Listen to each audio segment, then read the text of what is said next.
বলক আজি বনাওঁ এখন বইল মাছৰ তৰকাৰী অকণমানো তেল নিদিয়াকৈ বলক প্ৰথমে মই মাছখিনি হালধি নিমখ আৰু নেমুৰ টেঙা দি অকণমান সময় মেৰিনেট কৰি ৰাখিছিলোঁ তাৰ পাছত মই ৰেডি কৰি লৈছোঁ কলমৌ শাক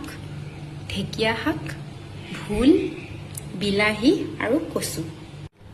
এতিয়া কেৰাহীত পানী অকণমান দি কচু ভোল আৰু বিলাহীখিনি দি উতলিবলৈ দিম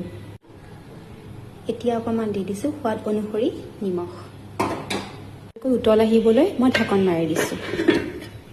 ভালকৈ উতল আহোঁতে দি দিছোঁ কেঁচা জলকীয়া আদা নহৰুৰ পেষ্ট তাৰ পাছত দি দিম ঢেকীয়া আৰু কলমৌ অকণমান দিছোঁ কেঁচা পিঁয়াজ উতলি থাকোঁতে মই দি দিম এতিয়া মেৰিনেট কৰি থৈ দিয়া কেঁচা মাছখিনি সোৱাদ আহিবলৈ মই ইয়াতে দি দিম অকণমান বাঁহৰ গাজ ভালকৈ অকণমান উতলিবলৈ দিয়ক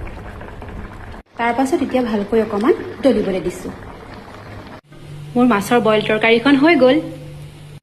আজিৰ দুপৰীয়াৰ সাজ এনেকৈয়ে